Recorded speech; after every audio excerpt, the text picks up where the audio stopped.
وعندنا كلمة من الكلمات القديمة كلمة ليوان.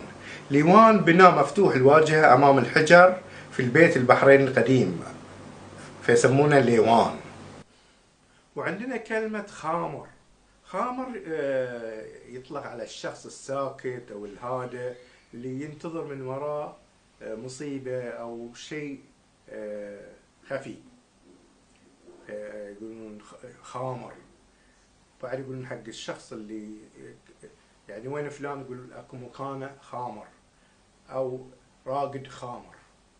خامر يعني ساكت وهادئ. وعندنا كلمة زقل او يزاقل.